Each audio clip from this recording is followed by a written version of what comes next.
to all peoples who are in the afternoons, and good mornings to people who may be in the mornings. Welcome to this online seminar on why and how schools should nurture students' creativity. It is, as I'm sure you all know, World Creativity Day today, and this webinar is a contribution to celebrating that.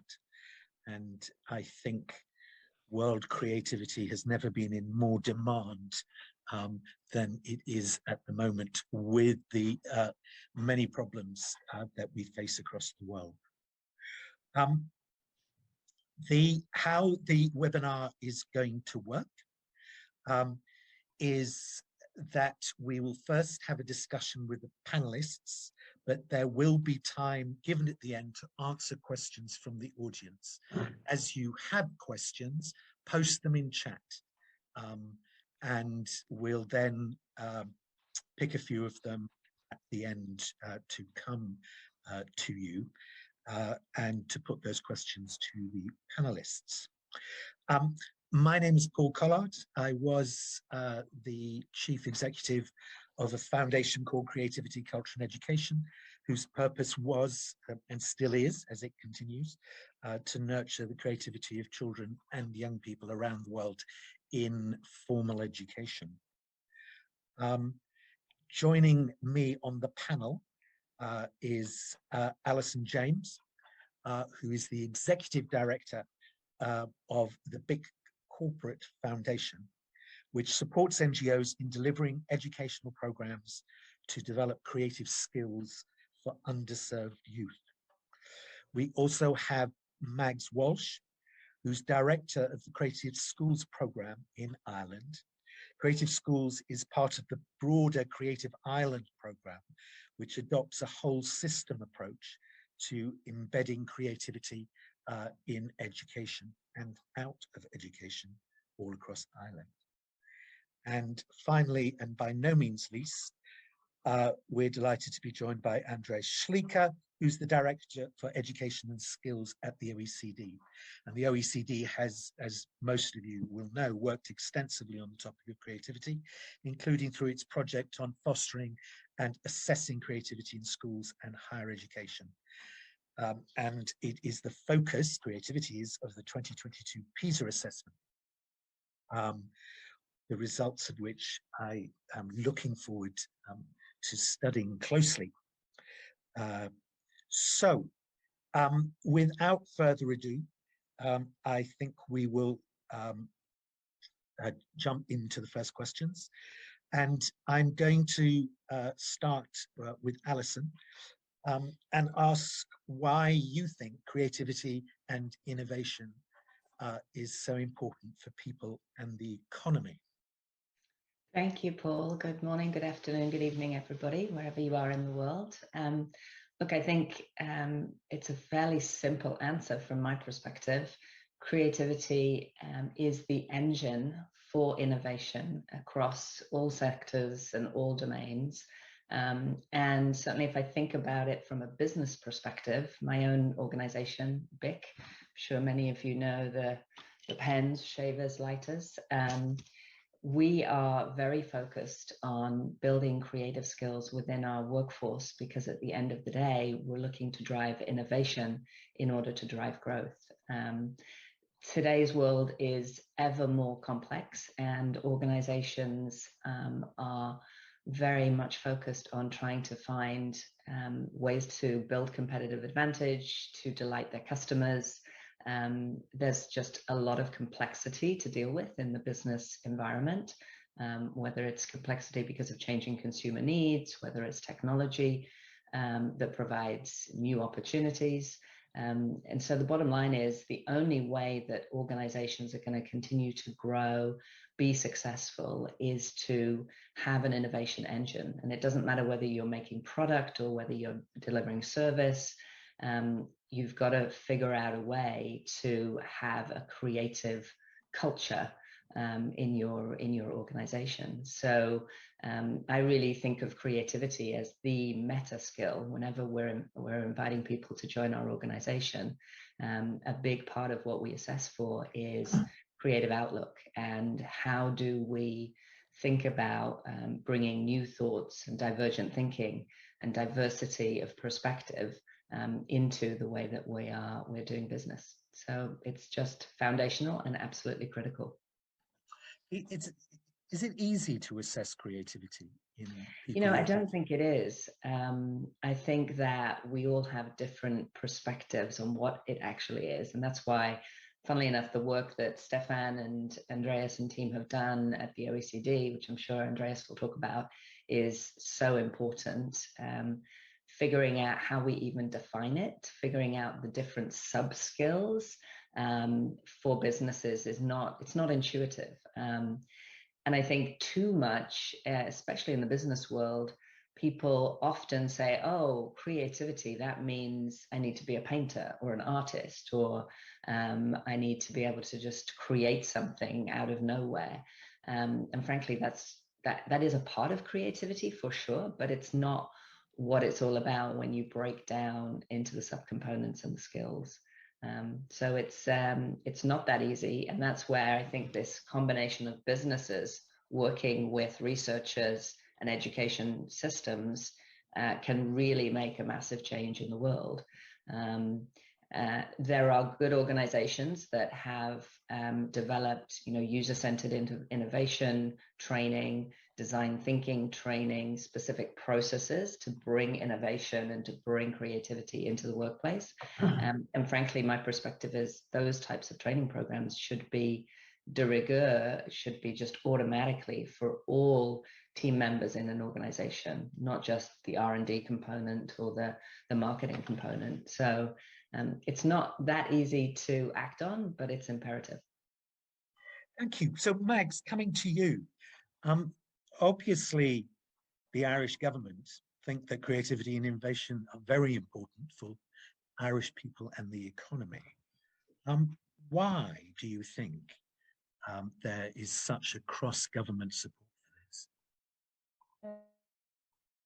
Morning to everybody. It's really lovely to see the hellos coming into the chat there, and to see that we're reaching so many people across the world today. It's a great privilege. Thank you so much. So Creative Ireland really is a 5-year all-of-government initiative, and the central premise of it is that access to and participation in culture and creative activities benefits the individual, benefits the community, and benefits the nation. So that's why it's an all-of-government initiative, because that case was made very effectively that actually on an intrinsic level, on an economic level, on a personal level, that access to culture and creativity is just part of who we are. Some of that builds on Ireland's reputation as a nation of artists, a nation of thinkers, a nation of creatives. But also I think it's linked to, somehow linked to the fact that Ireland is a relatively young nation, if you think of us in terms of our status as a republic. So in some ways, we're still at the ideal stage of our republic. So allowing ourselves to really embrace a big ideal like that was possible. And indeed, the commitment to creativity has lasted beyond a change of government. We're at the end of our first 5-year plan and looking to our next 5-year plan. So it's a cross-political belief, I think.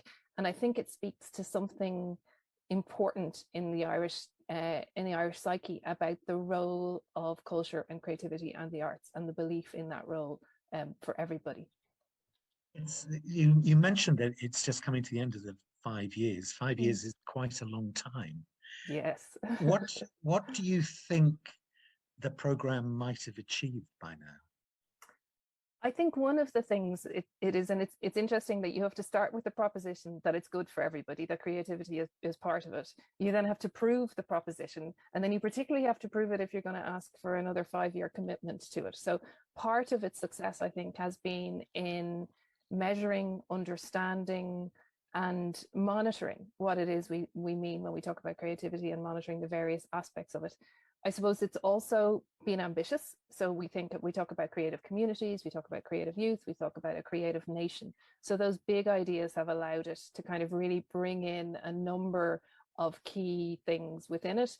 And also every part of government and nearly every part of the state has some role within the Creative Ireland programme. And in fact, none of the programmes exist without a partnership behind them. So for us in Creative Schools, it's a partnership between the Arts Council, the Department of Education, and a couple of other government departments as well. So it's by drawing in a crowd to every initiative that you really bed it down. Thank you. And coming to you, Andreas, here, obviously you have done a lot to steer creativity to the center of the education agenda at OECD. I think one of the things that fascinates me, having watched and listened to you over many years, is that you've continued to develop and extend your thinking, and introducing new ideas and new approaches all the time. How do you get to do that in a big bureaucratic organization? Well, I think we all need to think forward. The kind of things that are easy to teach and easy to test have become easy to digitize or to automate. We know how to educate second-class robots. People are good at repeating what we told them, but I think these ages push us to think much higher what makes us human, and there's the time to evolve, and in the past, you could be really successful just reproducing the wisdom of your times. Today, you have to establish. You do not learn for jobs, you learn to create jobs. As times change, we need to ensure education adapts to the time. That is really it's not just about innovation for jobs. I agree very much with that. Creativity is the engine of innovation, but this is sort of the picture. I think many of the social problems of our times require enormous imagination, enormous creativity. Climate change, that is a creativity challenge, and I think the good thing is that we are all born with an abundance of creativity. If you have a 3-year-old son or daughter, question everything that you tell them, they're going to, experiment with everything that gets into the way. They're always willing to unlearn, always willing to relearn. So I think we are born with it. I think the question is just how can we not get captured in the past. And just to give you sort of, if you look into the pathway leading to the 100 most innovative jobs today, you find creativity everywhere. You think that computer scientists that are going to be the great innovators, and yes, that's part of it. But second, actually, two companies who've been involved in the arts. So I think actually creative skills are, sure to success economically, socially, culturally. The orange economy, you take a country like Colombia, the orange economy, the creative economy is now bigger than the coffee economy. We're having some difficulty with your sound, and the OECD texts say they're trying to find a workaround with that. But we'll come back to you in a minute.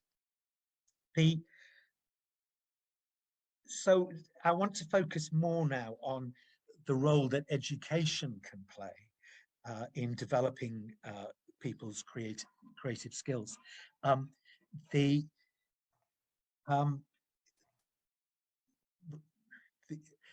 Alison talked earlier about the fact that there are lots of techniques that have been developed for nurturing creativity in different ways in the workplace. Coming to you, Mags, what approach have you taken for young people to develop their creativities in schools in Ireland as part of the Creative Ireland initiative? Yeah, so there are a number of projects working with schools and in schools related to creativity. I should say two important things at the basis of that is that schools have always been quite creative places. I think this kind of assumption that somehow when you start an initiative like Creative Ireland, you're starting from a zero and that schools need all the help in the world to become creative it is an unfair one. Schools and teaching and many places are innately creative spaces. Children are innately creative, so you put them together in a room and creativity flourishes in many ways. So our approach, I suppose, is to help put a framework around it for schools to develop the creativity. And to develop creativity, we really are thinking about teachers' creativity, we're thinking about students' creativity, and we're thinking about how they engage with the creative world around them.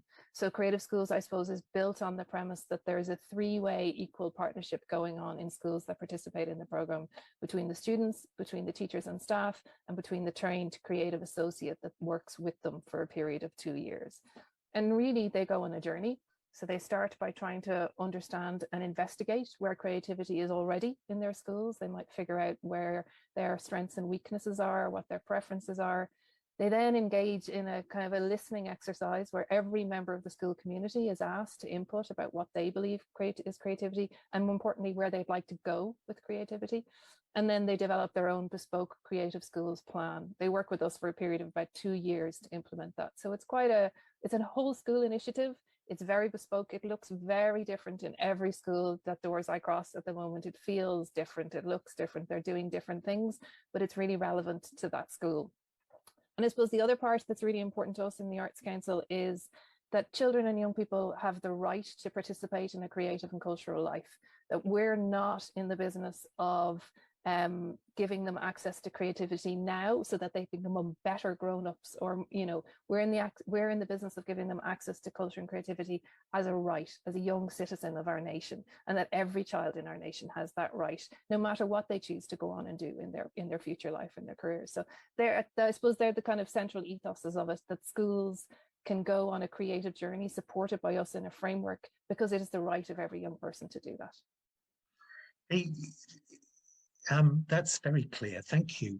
One of the questions which is emerging in the chat, which is highly relevant here, really, is that I completely buy that schools are naturally creative spaces, particularly because they're full of young people who are naturally creative. Education systems aren't known creative. Yeah. And as I travel around the world and talk to lots of people who would like to embed creativity in the education system in the way that you are doing through Creative Schools, is what are the levers that you can pull that makes that happen? Well, we call it the push-pull, the carrot and the stick, the levers. We call it all sorts of different things depending on what we're thinking about it. And I'm going to say that these things that I'm going to talk about now are not necessarily as a direct result of what Creative Schools have done, but cumulatively, the focus on creativity in Ireland has led to some education sector change. So we've seen creativity start to move to the centre of curriculum. So any new curriculum reform that's happening in Ireland at the moment, we've seen creativity move from the margins to the centre, which is phenomenal.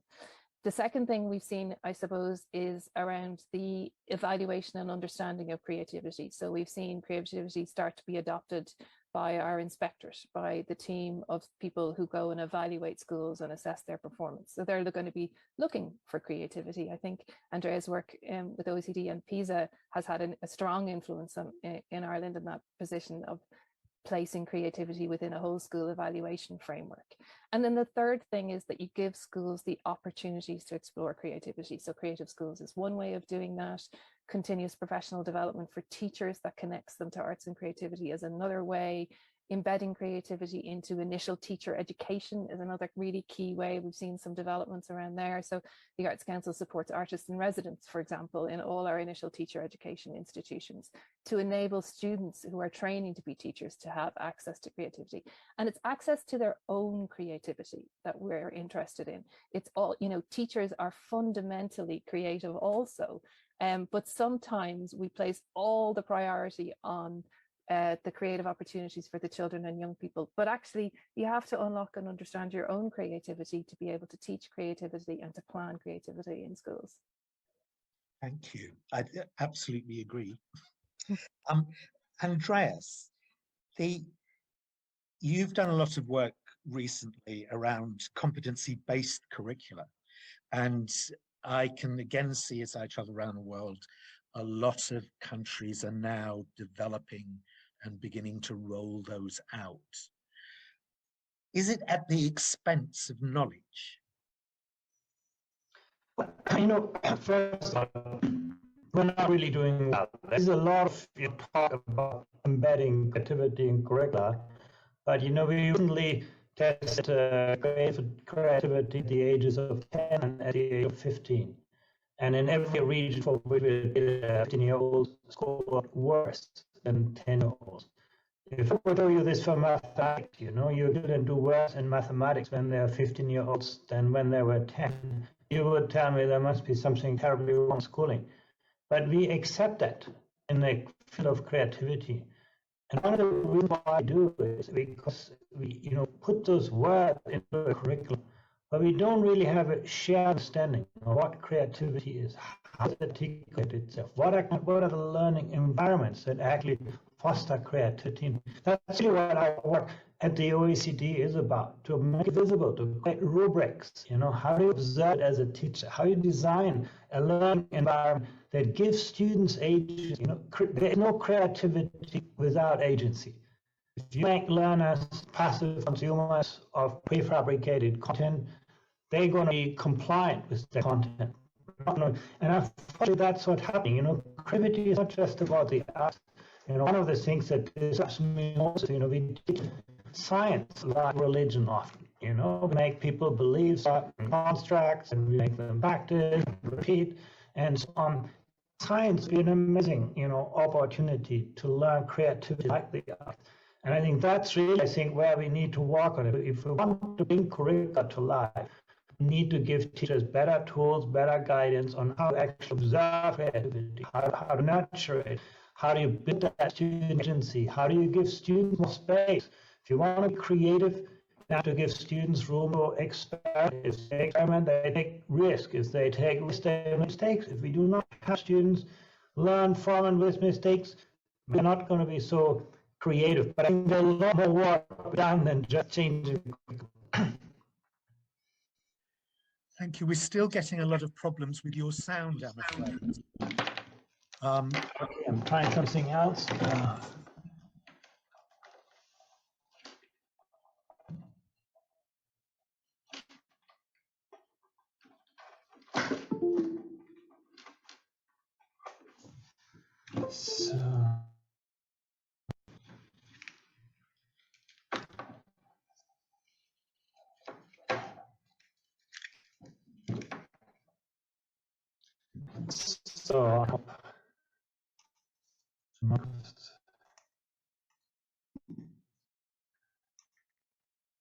So I hope you hear me better now. Yes, that is better. Thank you. Thank you. You were starting to talk there about what we need to, what education systems need to do to develop students' creativity. What kind of interventions are necessary? Can you expand on that more? Yeah, I think first really is to do better on developing a shared understanding of how we can observe creative thinking and to give teachers, access to rubrics. And that's really what our work at the OECD currently is about, that teachers can, get a clear and shared understanding that you can start to talk with your colleagues about creativity, that you can do that across the disciplines. Too often we have this idea, okay, creativity is the problem of the arts teacher. No, actually, creativity is everywhere, in every subject. We need to nurture that creative thinking and that, challenging of the wisdom of our times. And I do think that is for me the starting point, that we have, those kinds of tools. And then the second part is, if we want to see creativity, we have to rethink our learning environments, giving much more agency, much more activity to the learners. If you want to, be creative, you have to have that space to explore new ideas, to question ideas, to sort of come up with alternative ways of thinking. By the way, our PISA assessment of creative thinking is very much about students being able to develop, alternative versions of an idea, to test the originality of their own thinking. And And that means we as educators have to be open to the novelty, have to be open for things that we did not predict or project into the curriculum. I think so. The learning environments is the second part. And the third part is really work organization. We have a very industrial culture in schooling.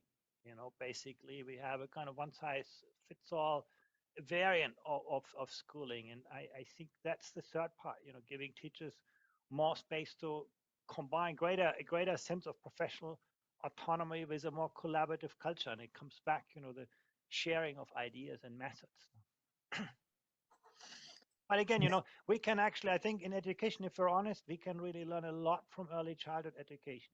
That's where we are doing best on nurturing creativity. And the older students come, the more, we get into this compliance-based thinking and working. So sometimes, we should stop pushing things down into the kindergarten and think about, what can we actually take away from, learn from the smallest children and the way we work with small children.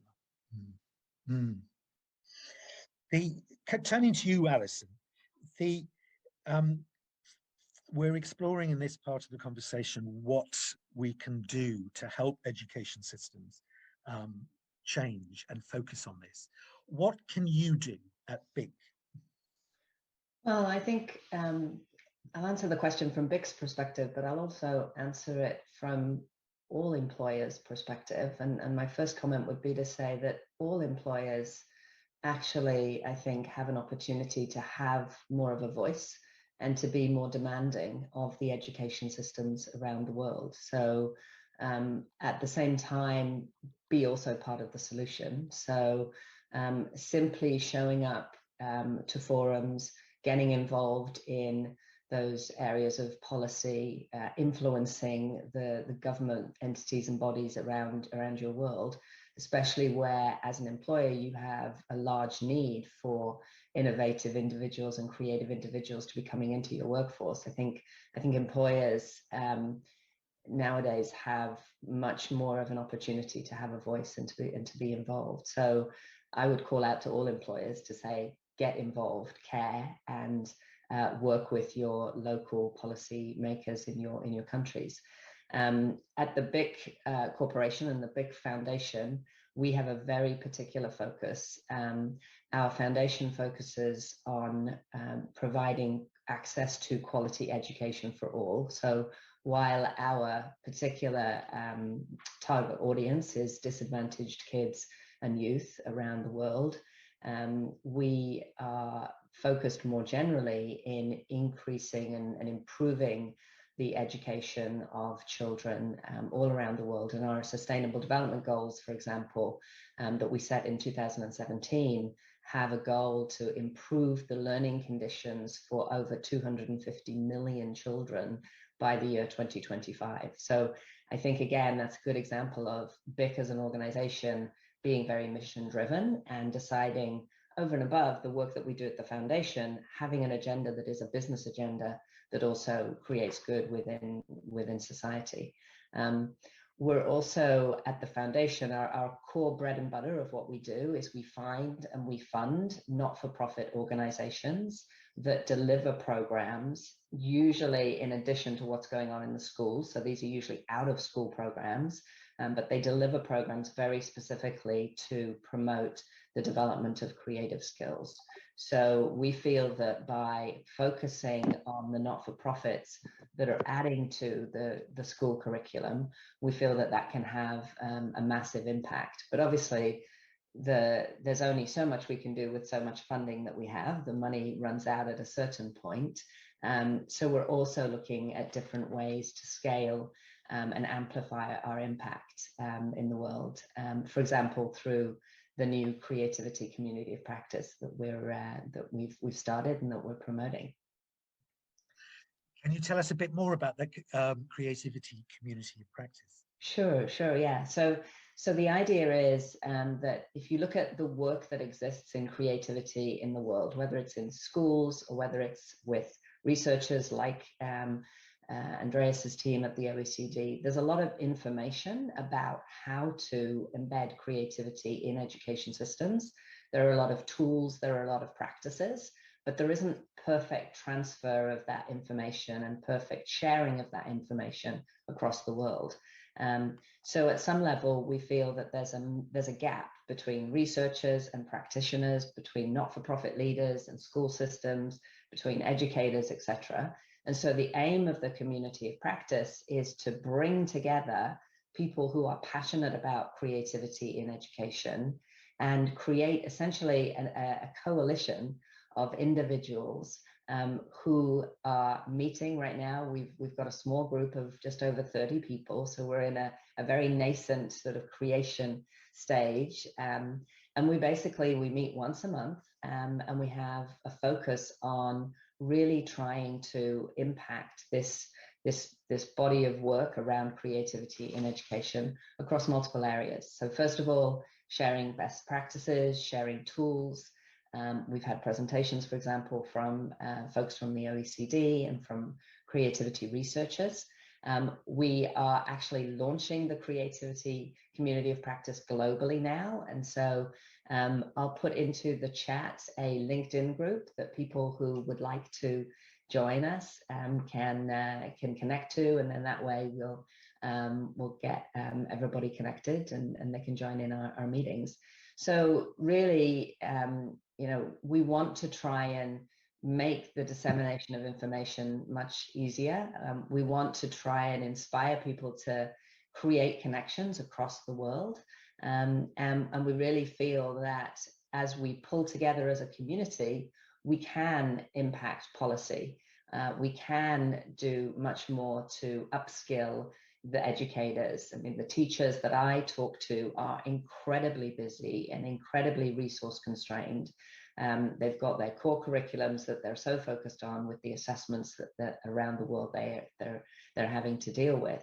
And so the more we can enable the teachers and the educators and the not-for-profit leaders, then the more impact that's going to have on the students of the world. So we'd love to have everybody who's on this call. If you're passionate about this topic, just hook me up on LinkedIn. I'll grab the link right now and put it in the chat. We'd love to have you all join us. I think you're going to get a lot of people just looking at the chat.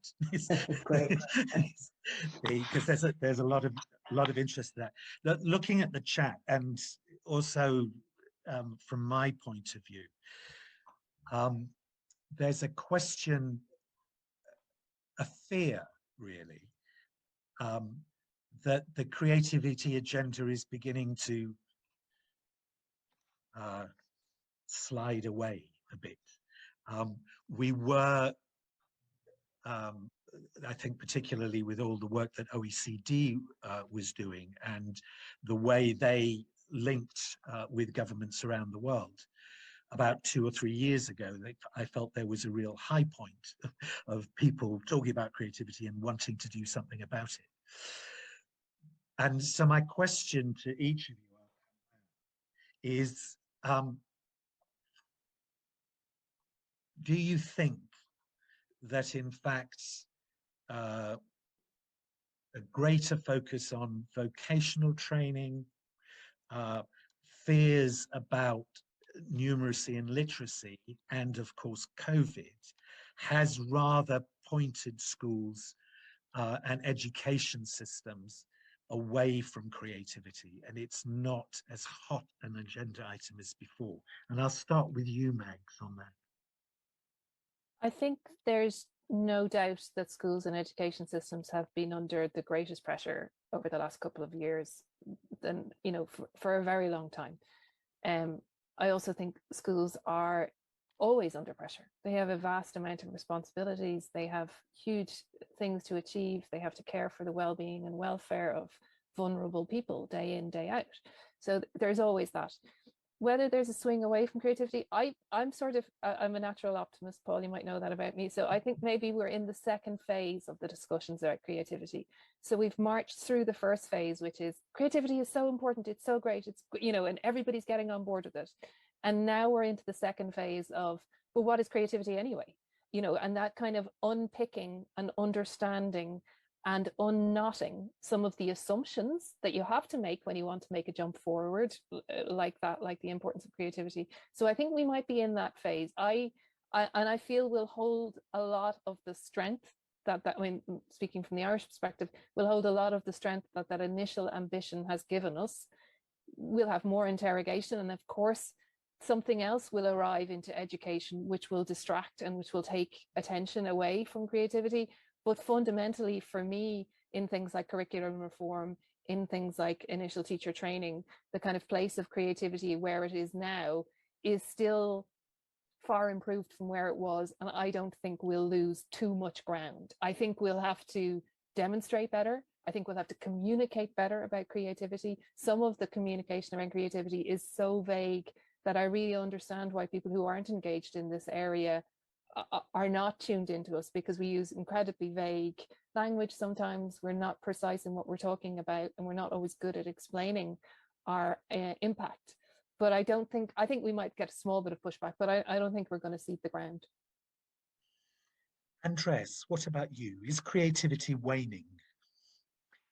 You know, I think that we should ask ourselves this question seriously, because Paul, I have often the same concern. I think too often we are seeing creativity and knowledge as two ends of a large spectrum, rather than as two sides of the same coin. And I think that is really a very unhelpful contribution. First of all, I think it's just silly. You know, if you're doing well on numeracy, but you can't think like a mathematician, you're not very creative in mathematics, you're going to be right into digitalization. You know, tomorrow a computer will have digitized you. If you study, you know, literacy is the same thing. You know, if you just extract knowledge from prefabricated text, you're going to be a second-class computer. Literacy today is about, you know, the creative use, you know, extrapolating from, you know, what, you know, applying your knowledge in novel situations. So we really need to see creativity and knowledge as two sides that actually you cannot disentangle.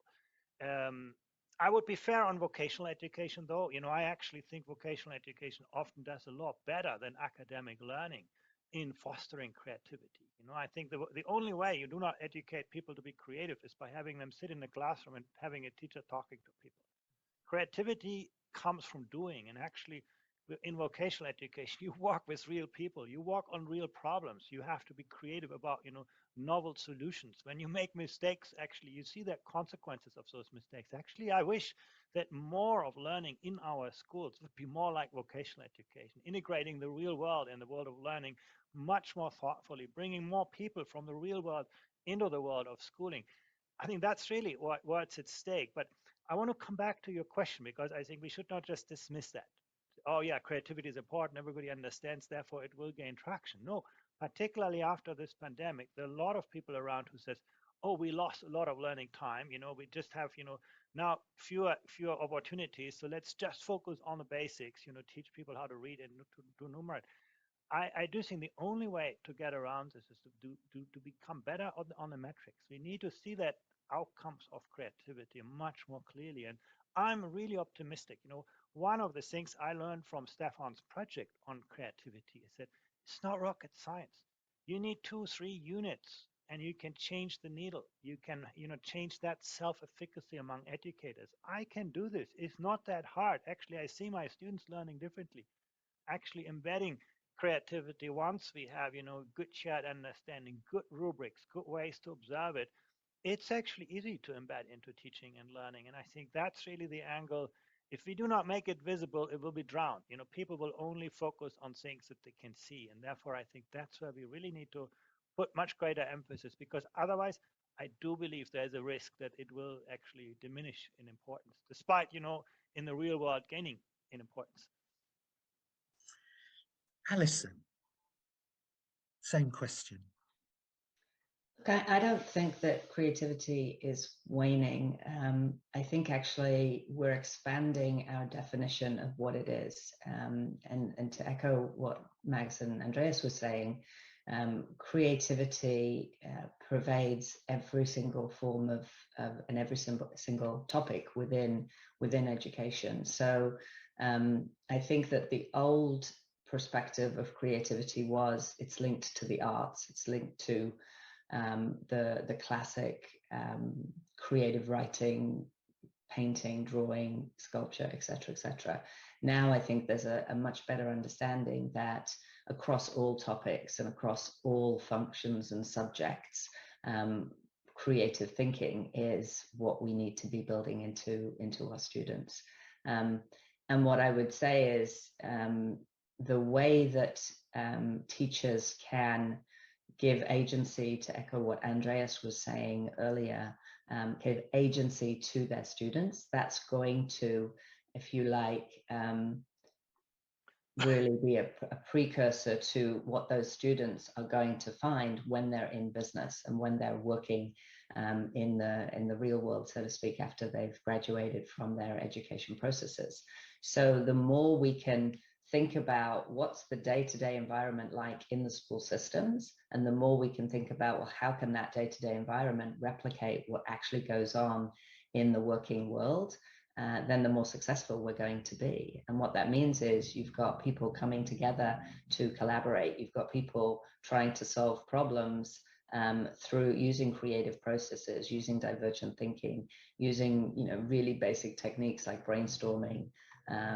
And so those types of conversations should be happening in the education systems.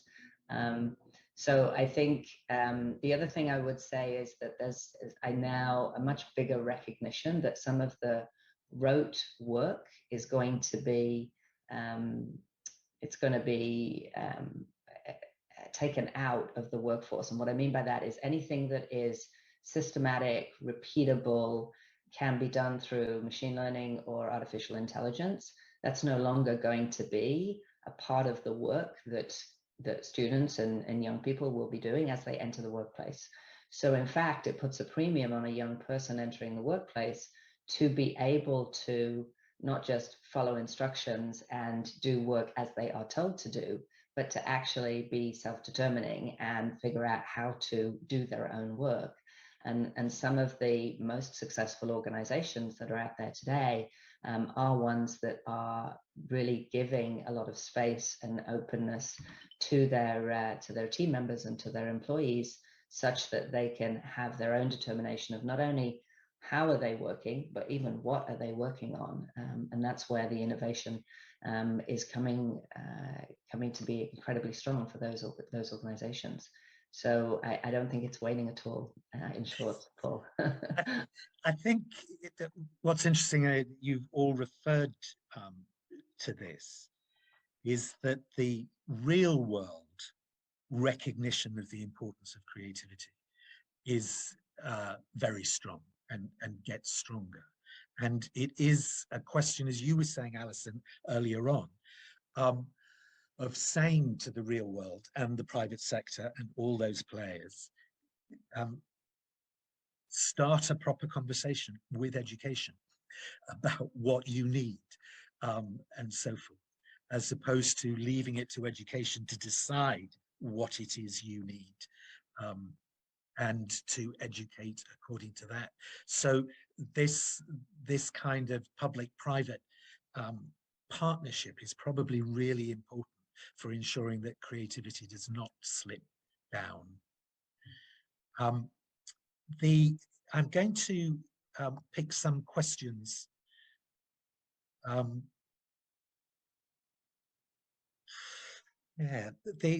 there's some of the questions from the audience coming up. One of which is access and equity around creativity.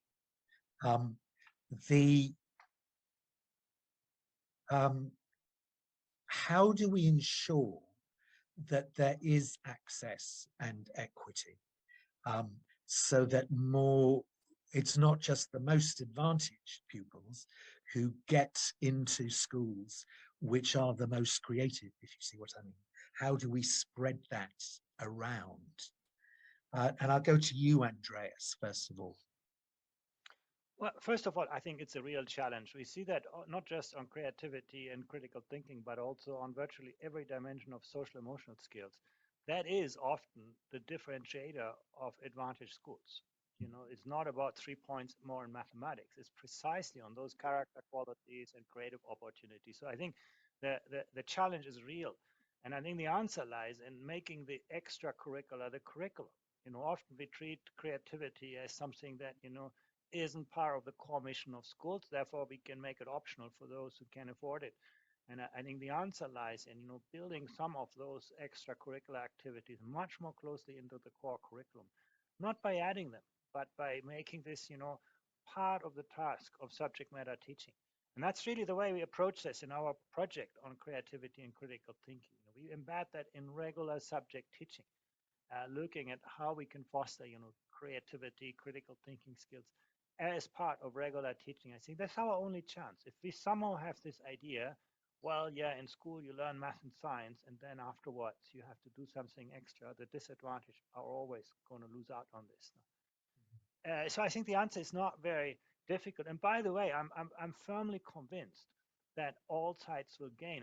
Again, this comes to the kind of, is this a zero-sum game? If you look at the most advanced education systems on PISA, the systems that are doing best, on creative problem-solving skills, and as far as we can measure them today, they're not the ones with the longest number of longest school days. Actually, some of them have amazingly short school days. If you look to Estonia, for example, they're just incredibly productive in their teaching and learning, and they foster those creative and critical thinking skills while teaching regular subjects. So actually, I think we could have every child benefiting from an excellent and creative kind of teaching environment. I don't think it's something that requires more money. I don't think it's something that requires more learning time.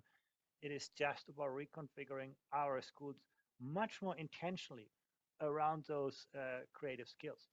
And once again, you look at our, the experience, and I must say, I was actually quite surprised. In a couple of months, you can change behavior mindsets about this. You can change teacher self-efficacy. All of those things are much concepts like growth mindset, which I think also is very closely related to creativity. Do I believe that this is all about intelligence or something actually relating to effort? They do not require very extensive interventions.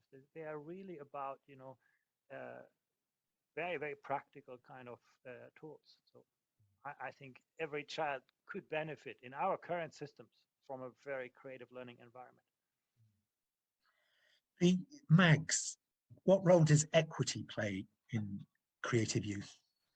It's a huge part of it, and I think it's something that in fact will kind of really define the next 5 years of creative youth, this sense of reaching children and young people who have reduced opportunities to engage. So I suppose there's two ways to think about that. There's the universal programs, so a program like ours, which is open to every school to participate in. And by bringing this program to every school, you hope you have the knock-on effect for the young people of the school. And then there is targeted intervention. So we know, as in many other countries, we know that it is the most privileged young people who have the most access to extracurricular activities in the arts. We know that it is girls who are getting more opportunities than boys, and we know there are particular cohorts of children and young people who are getting no opportunity to engage. So it's about finding very specific targets. Within our own program, we actually prioritize certain types of schools. So when they're coming into the program, they are more likely to succeed and enter our program if they're a school with a high level of disadvantage, or if they're a school in particular geographic areas that has less access to arts and creativity provision. And then that kind of idea of being able to enable cohorts to reach things by giving them a leg up into programs, it carries on into other programs as well. And then it's also, I suppose, about making sure that the arts and creativity are in spaces where you might not expect them to be. So you are saying to community groups, to youth reach centres, to youth social work and youth work settings, actually well. Even though you are maybe outside of non-mainstream education, I hate that term, but maybe that you're outside of that you are access to this. And our program extends this year to reach those schools that are in detention centres and high support units for children who have been detained for a particular reason. So you can actively do that. It takes energy and time and commitment. So I really feel that we're at the stage with the Creative Youth Plan that this phase 2 that we head into will be around that equity provision. Alison. Well, I think, I'm at risk of repeating what Andreas and Mags have said here, so I'll keep it pretty short. I think that the most important thing is to simply be intentional with the programs that the kids are being invited to. At the end of the day, there are lots and lots of not-for-profits, for example, that we work with that do fabulous work, and the ones that are the most successful are the ones that are connected to the school systems in their regions. So if I give a specific example, we work with an organization called Montmartre in France. And this is a great organization where it's an after-school program or a school holiday program that is connected to the school system in France. And they take artists and they bring artists into their after-school program, and they do creativity exercises with the artists, exploring art as a mechanism for creative expression. And what we see in that work is that the kids that are coming from, in our situation, we're targeting kids from disadvantaged backgrounds or underserved communities. Those kids are coming into those after-school programs. They're building their confidence, they're building their connection to their community. Their parents are building confidence in their own parenting because of the way that they're brought into these programs. So, I think that there are lots and lots and lots of examples like Montmartre all over the world. And the more that we can connect the not-for-profit work with the school systems and provide that access in the way that Mags was talking about, the better off we all are. But very often an individual parent doesn't actually know what's happening in their community. It takes a lot of work to find out where the opportunities are, unfortunately. So we need a lot of champions around the world to be able to disseminate and share information so that all of the kids have access to these fabulous programs that in many cases do exist. Another question which has come up about reaching marginalized populations is the inadequacy of the school infrastructure or resources that are there. To what extent is this a barrier? Government is going, yes, I'm very keen on creativity, but I've actually got to build some schools first. I've got to buy materials, I've got to give them computers, give them all that kind of thing. There's a huge capital cost in getting to the point where I could even contemplate what's happening in schools. How much is that a problem in reality? Well, I can answer from my perspective. I think it is a big problem, but it's a problem because we haven't yet embedded all of these aspects of creativity and creative teaching into the system and the way that the teachers are taught. As Mags was saying earlier, teachers are by definition creative. They have to be creative because their resources are incredibly low, and they've got an awful lot of things that they're juggling on a daily basis. But I think that the root of it is when you train a teacher, and when a teacher comes into any education system around the world, the concept of how do you actually communicate and educate and teach with creativity at the heart of how you run your lessons, whatever the topic is, that's the piece that we haven't yet cracked, because we're viewing it as a separate body of work when in fact it should be embedded through the entire curriculum. Yeah, Mags. Oh, Andreas, are you going to go? Yeah, I'm also not really convinced that it's really about infrastructure. I think the question is more, how can we use time, space, people, technology in more innovative ways? In a way, I think creativity is not about teaching more, it's actually teaching less, teaching fewer things in greater depths, giving teachers more time to actually to deepen conceptual understanding of students, to deepen experience of students. So I think, probably the problem is a little bit the opposite, Ron, that we have overcrowded too much in our schools, both physically and in terms of content. And if we, take a fresh look at some of this, I think we can free up a lot of time. I would say the same about teaching. You know, I think many teachers have a very high teaching load, have very little time to do other things than teaching, and designing innovative learning environments, being able to collaborate with other teachers.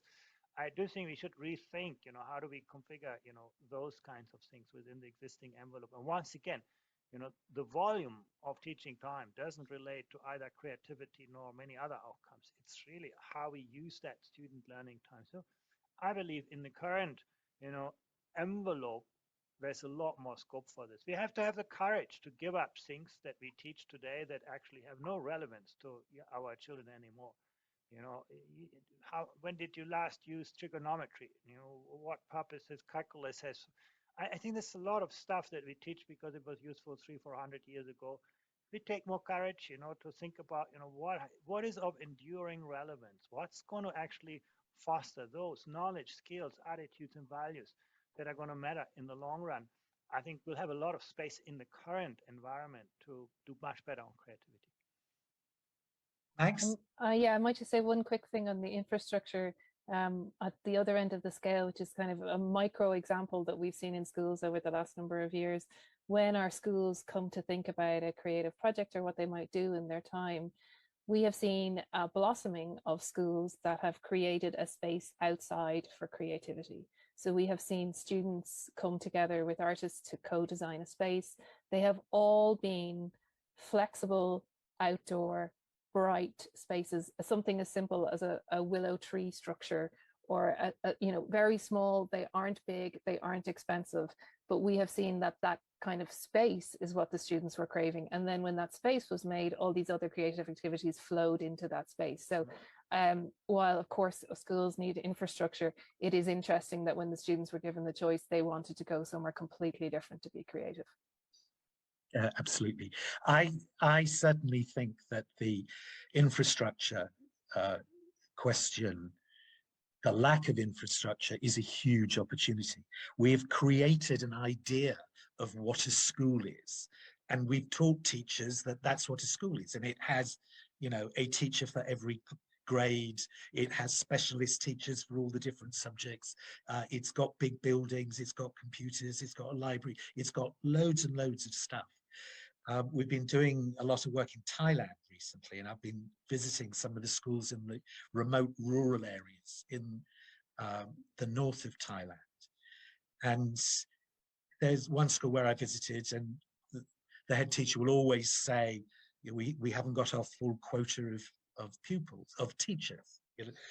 We've got vacancies and it's very bad. And I then go up to the grade 5 class, and they do have a teacher for grade 5, but he's only got 2 students. You think that you must be able to use your resources better than this. And then they all go, yes, but we don't have the sort of resources that urban schools have. And you step out the door of the school, and there is the rainforest.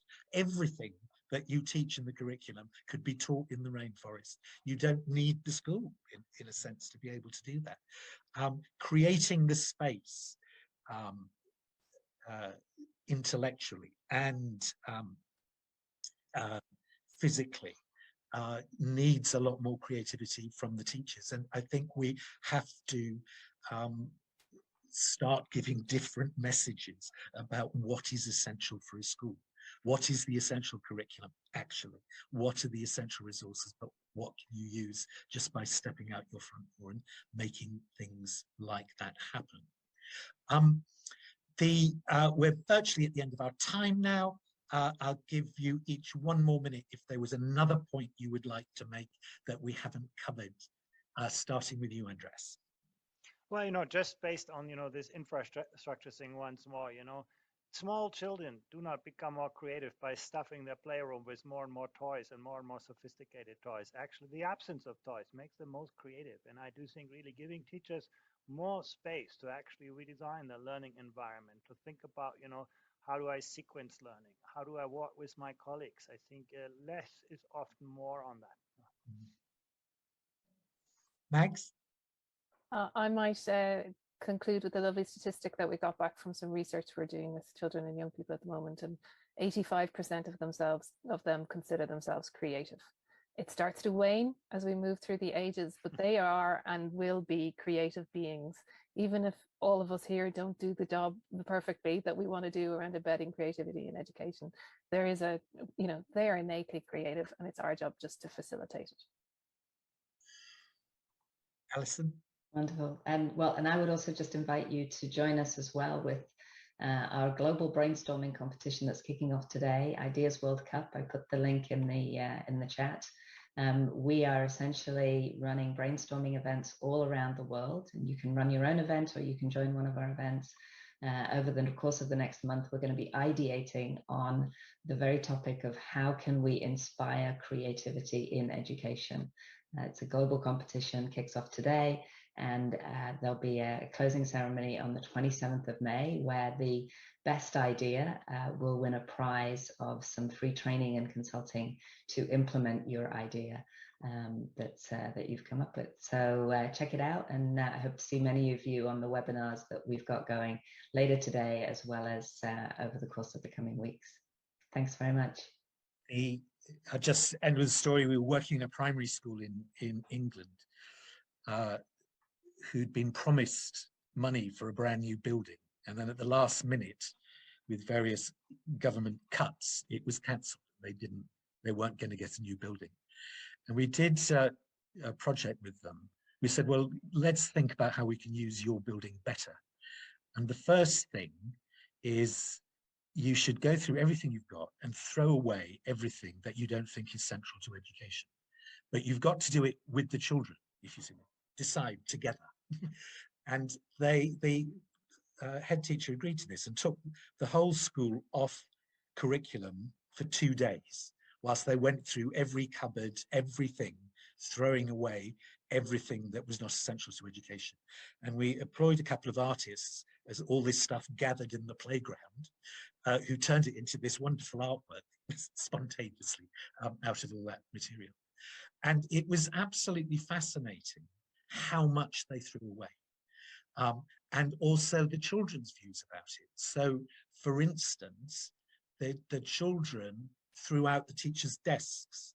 They said, you don't need a desk, you just pile your books on top of that, and so forth. You're always walking around. What you need is a bookshelf. So we get you a bookshelf and put them over there, but you shouldn't have a desk anymore.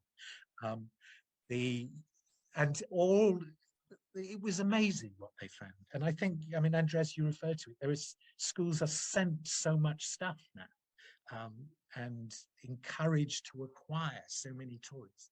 And it really doesn't help develop the learning of which creativity is the central part.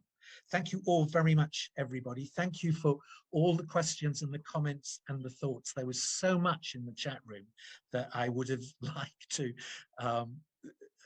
have drawn out, but we only had this 1 hour. Thank you, Alison, Mags, Andres. It's been a real pleasure having you. Goodbye, everybody. Bye. Thanks very much.